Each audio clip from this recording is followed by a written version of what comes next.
Saludos y bienvenidos una vez más al primer simposio científico académico en citología, de la mano de los profesionales de la Universidad Nacional Experimental Francisco de Miranda. Quien les habla, Ruleidy Hidalgo, citotecnóloga egresada de la UCB e histocitotecnóloga de esta casa de estudio. Para mí es un placer de hablarles de las glándulas salivales y su proceso citopatológico. Las patologías de las glándulas salivales engloban un conjunto de enfermedades de etiologías diferentes e incluye procesos de tipos inflamatorios, infecciosos, obstructivos, autoinmunes, granulomatosos o neoplásicos. Para entrar en el tema vamos a hacer una pequeña introducción y un pequeño repaso teórico de lo que es la anatomía de las glándulas salivales, embriología e histología de este órgano, para así familiarizarnos y entender este tema, que para muchos son retos diagnósticos por su grado de diferenciación. Como introducción, las glándulas salivales son asiento de numerosas patologías tumorales y no tumoral. Estos tumores son poco frecuentes, constituyen el 3% de los tumores de cabeza y cuello y el 0,6% de todas las neoplasias, que incluye un amplio espectro, desde tumores totalmente benignos hasta neoplasias muy agresivas y de mal pronóstico. Su incidencia en el mundo occidental es de aproximadamente de 2,5 casos a 3 casos por cada 100.000 habitantes al año. Estos tumores se dividen en benignos y malignos. El estudio histológico es la clave diagnóstica de todas estas patologías de las glándulas salivales, y el estudio citológico con punción-aspiración con aguja fina, PAF, puede tener utilidad en manos de citólogos experimentados y patólogos, por supuesto, con una tasa de sensibilidad del 81 al 98% y una tasa de falsos negativos y de falsos positivos de 4 a 3,5% respectivamente. Ya para entrar, teóricamente, las glándulas salivales son glándulas anexas a la boca que producen y secretan saliva, la cual humedece la boca y permite la función digestiva y gustativa. Permite mantener un pH neutro de 7, ayuda a la cicatrización, mantiene el equilibrio hídrico, sirve de protección, ya que la saliva tiene enzimas y anticuerpos que protegen contra las infecciones de la boca y la garganta. Las glándulas salivales son glándulas también exocrinas, con secreción de tipo merocrina, que vierten su contenido en la cavidad bucal y tienen a su cargo la producción y secreción de la saliva, la cual humedece y protege la mucosa bucal. La saliva ejerce además acciones anticancerogénicas e inmunológicas y participa en la digestión de los alimentos y en la función deglutativa. La embriología de las glándulas salivales. El desarrollo de las glándulas salivales durante el periodo gestacional es importante, debido a que éstas participan aceleradamente durante la vida postnatal en los asuntos digestivos y defensa del organismo. Estas glándulas surgen como cavidades sobresalientes del estomodeo, que comienza en la formación en la cuarta semana, que empezamos a observar lo que es el arco mandibular. Habitualmente las parótidas aparecen primero en la semana 4, seguidas las glándulas submaxilares en la semana 6 y por último en la semana 9 y 10 las glándulas sublinguales y glándulas salivales menores. Histología de las glándulas salivales. Las glándulas salivales están compuestas por unidades denominadas adenómeros. Estos adenómeros están divididos por tabiques de tejido conectivos en lóbulos, lobulillos y acinos, que son unidades secretoras redondas con conductos. Estos conductos están recubiertos por un epitelio cúbico simple, que son con células de escaso citoplasma, núcleos juntos entre sí. Los acinos son acinos serosos, mucinosos, mixtos, con ceromilunas. Las células hematoepiteliales. Los conductos, como podemos ver, intercalar y estriados. Clasificación de las glándulas salivales. Las glándulas salivales se clasifican en principales o mayores y secundarias o menores. Entre las glándulas principales tenemos que son las más voluminosas y son los verdaderos órganos secretores de la cavidad mucosa de la boca. En ella tenemos las glándulas parótidas, las glándulas submaxilares o submandibulares y las glándulas sublinguales. Las secundarias o menores están divididas en la mucosa y submucosa del órgano del sistema bucal, en las glándulas labiales, genianas, palatinas y linguales. Vamos a desarrollar un poco lo que son las glándulas mayores, donde podemos observar la mayoría de las lesiones neoplásicas de la cavidad bucal. La glándula parótida está situada delante de la oreja, genera saliva para ayudar a masticar y digerir los alimentos. Ella es de forma irregular, de pirámide invertida, su tamaño es de 6 centímetros de longitud superior e inferior y de 3 a 4 centímetros de ancho. Ella pesa de 15 a 30 gramos aproximadamente. Está situada en la cara lateral de la fosa retromandibular de la cara. En ella está el conducto destense o estenón. Este conducto es la principal vía de drenaje de la glándula parótida y está formado por 2 o 3 conductos intervolares. Estas glándulas secretoras de la glándula parótida son exclusivamente serosas y producen amilasa. Esto es un corte histológico de una glándula parótida, hematocidina y auxina, en un campo de 10 donde podemos observar las células serosas. La glándula submandibular, ella se encuentra justo por debajo de la mandíbula y lleva la saliva al piso de la boca, que está debajo de la lengua. Esta glándula tiene forma de huevo nuez, su tamaño es de 4 a 5 centímetros de longitud, pesa de 7 a 10 gramos aproximadamente. Ella se localiza en la fosa submandibular de la cara, sobre la superficie medial del cuerpo de la mandíbula, debajo de la línea miloioide. En ella su principal órgano excretor es el conducto de Wharton, que es su principal vía de drenaje de la glándula submaxilar hacia el suelo de la boca.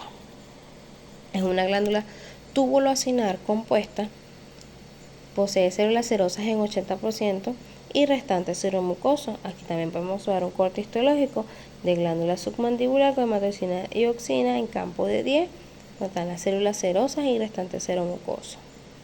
La glándula sublingual está debajo de la lengua. Ella produce saliva y la secreta en la boca a través de los conductos. Ella es de forma de almendra. Su tamaño es de 3 a 4 centímetros de largo, 5 milímetros de altura y de 7 a 8 milímetros de anchura. Su peso es de 2 a 3 gramos.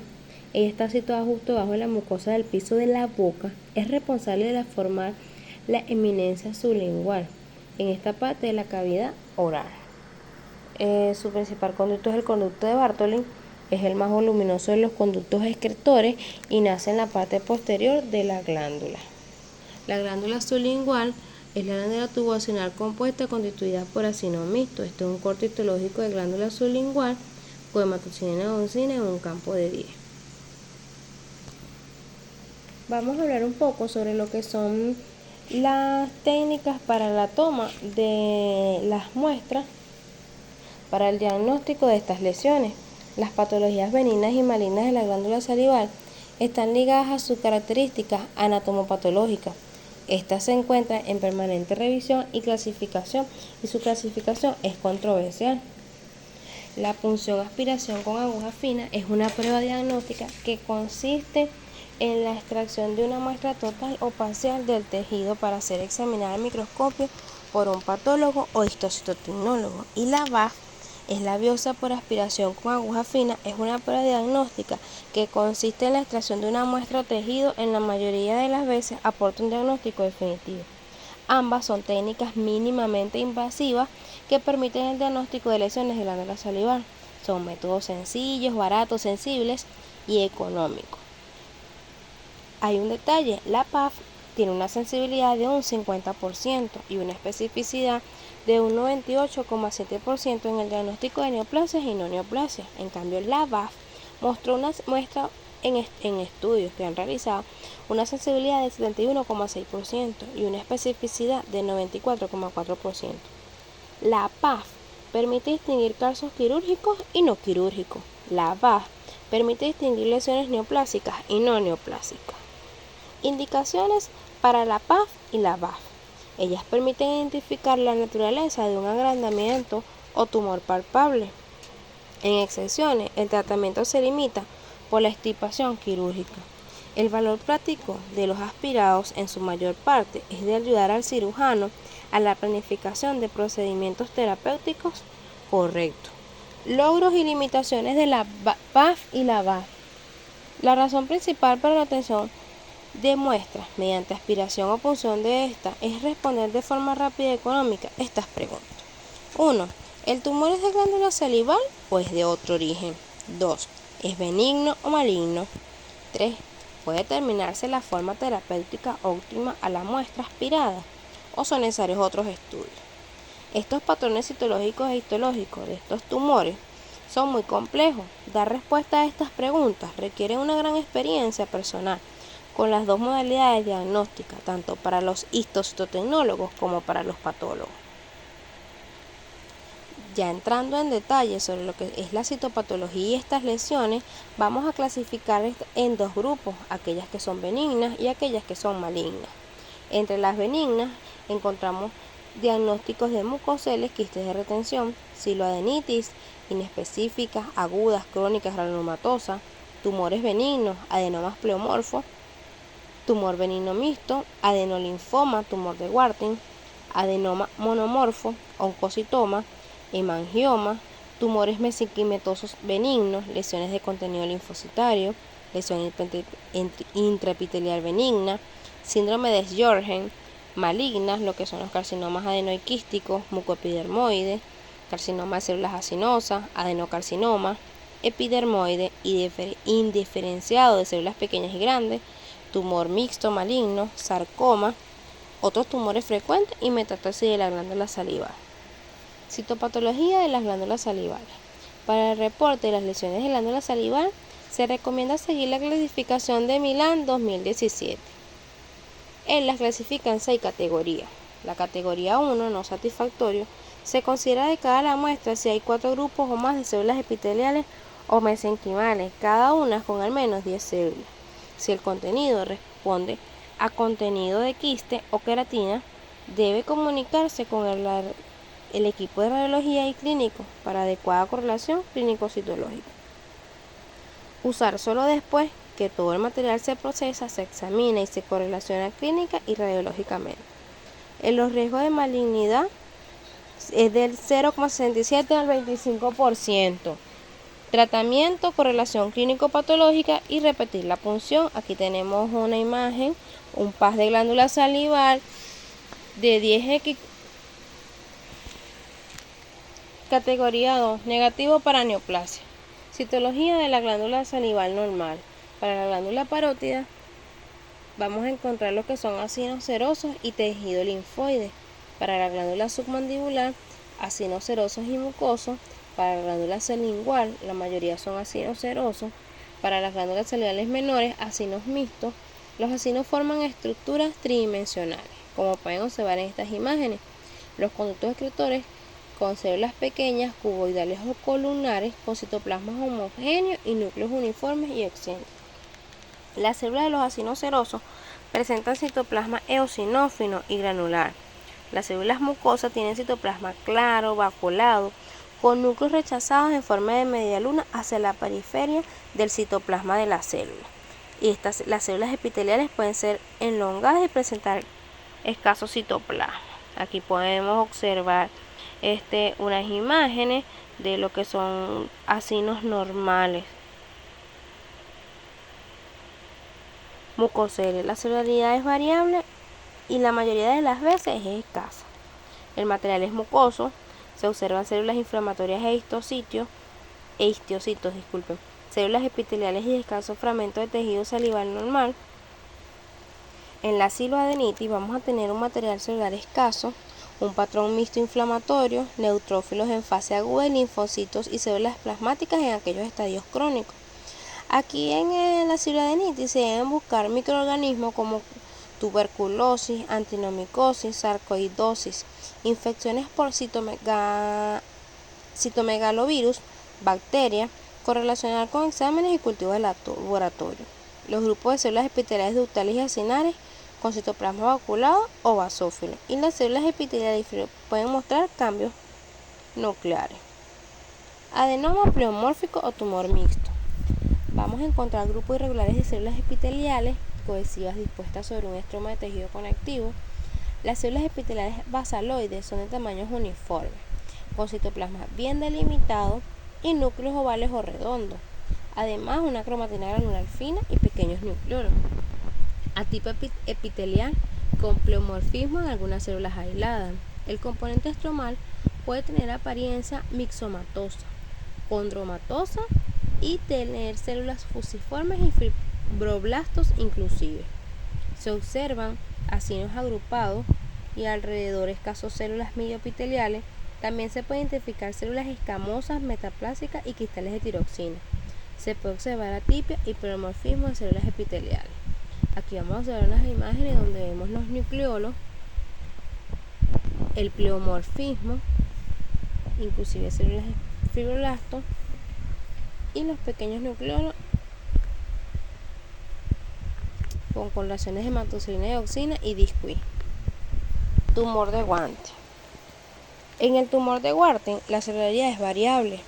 Se observan sábanas de células en capas y grupos celulares columnares a cuboidales, con citoplasma eosinófilo y granular, oncocítico y núcleos vesiculares, centrales o excéntricos con nucleolos. En ocasiones solo son visibles células con cambios oncocíticos.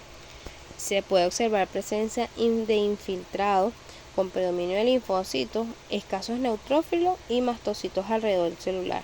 Algunas células con metaplasia escamosa. Aquí podemos observar dos placas de células característicos de los tumores de Warthin, coloreados con hematocilina y dioxina en un campo de 10.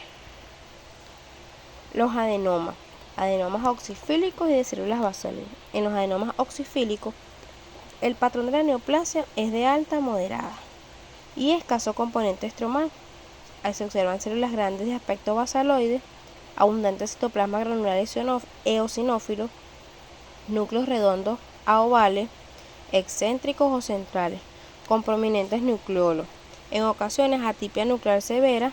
El fondo de estos extendidos son de estromas mixoides limpios. En los adenomas de células basales vamos a observar extendidos celulares con fondo limpio y estroma mixoide, grupo de células pequeñas y uniformes, núcleos uniformes redondos ovales con núcleos lo no visibles.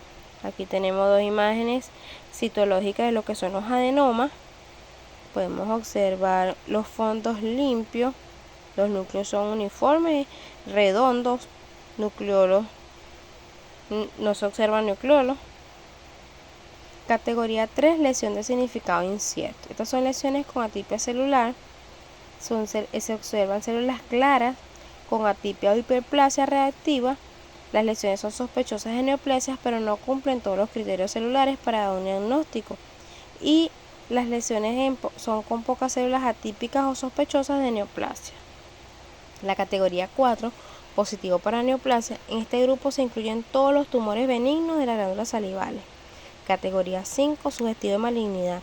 Lesión altamente sugestiva de malignidad, pero no es suficiente para el diagnóstico definitivo de malignidad.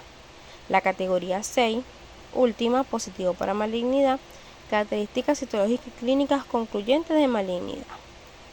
Vamos a hablar un poco sobre lo que son los carcinomas mucoepidermoides. La celularidad de estos carcinomas es variable, con frecuencia está de moderada a alta. El componente estromal es generalmente ausente y se observa en ocasiones un fondo linfoide. La citología refleja el grado de diferenciación en carcinomas de bajo grado y de alto grado. En los de bajo grado, las células escamosas maduras o moderadamente diferenciadas, sueltas o pequeños grupos con células de metaplasia o intermedias con citoplasma de aspecto mucinoso, incluso citoplasmas ovaculados en anillo de sello, como podemos observar en la segunda imagen.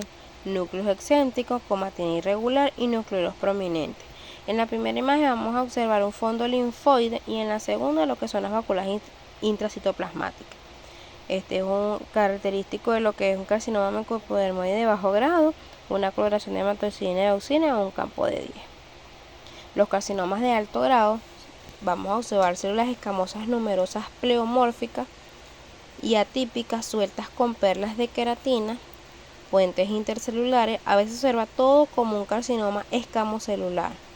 Es frecuente la mitosis y necrosis celular. Aquí tenemos dos imágenes características de lo que es un carcinoma mucoepidermoide de alto grado: la irregularidad de la membrana nuclear y la mitosis. Carcinoma adenoideos quístico. La severidad de estos tipos de carcinomas es variable. Puede tener un componente estromal y hemipitelial. Las células se observan en agregados tridimensionales, pueden estar en grupos y cordones de células, las cuales presentan núcleos pequeños, núcleos en forma de láminas y cordones. Estas células están rodeadas de espacios esféricos que pueden estar vacíos o contener algún tipo de material hialino o mucoso. Las células sueltas pueden presentar mucina en su citoplasma y encontrar material mucoso. La variedad pobremente diferenciada se observan células en grupos pequeños o sueltas con atipia nuclear y prominente núcleo. Las figuras mitóticas y necrosis son prominentes. Aquí podemos observar unas imágenes características de las características ya mencionadas de lo que son los carcinomas adenoideos quísticos.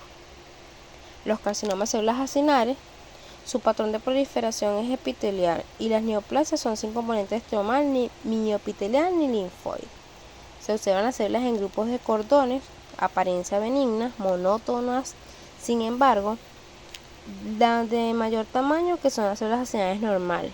Dichas células pueden mostrar citoplasma granular con la tinción de disco y como podemos observar en la imagen de abajo. Las células sueltas tumorales presentan citoplasma espumoso, vaculado y núcleos vesiculares con nucleolos prominentes. La severidad varía de moderada a alta. Se observan numerosos linfocitos variados de tamaño en medio de un fondo celular neoplásico. Aquí podemos ver en la imagen de arriba, pueden estar presentes inclusiones citoplasmáticas.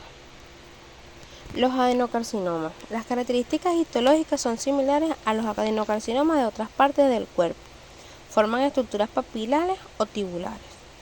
Es común la necrosis y la mitosis. Estos adenocarcinomas son característicos de los carcinomas de células glandulares, donde podemos ver el desplazamiento del núcleo y los núcleos prominentes. En la segunda imagen vemos una diátesis tumoral. Carcinomas epitelial, mioepitelial y mioepitelial. Los patrones de neoplasia epitelial son escasos. Con componente estromal se observa aumento marcado de la celularidad. Las células son basaloides y cúbicas con núcleos desnudos rodeados por células epiteliales de mayor tamaño. Se observan los núcleos prominentes.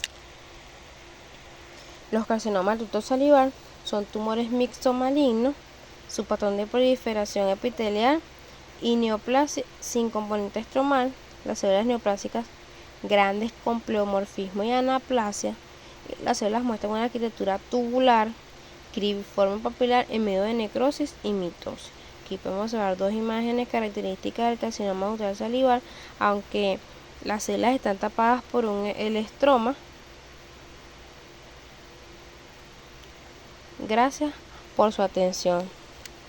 Si lo sueñas, hazlo realidad.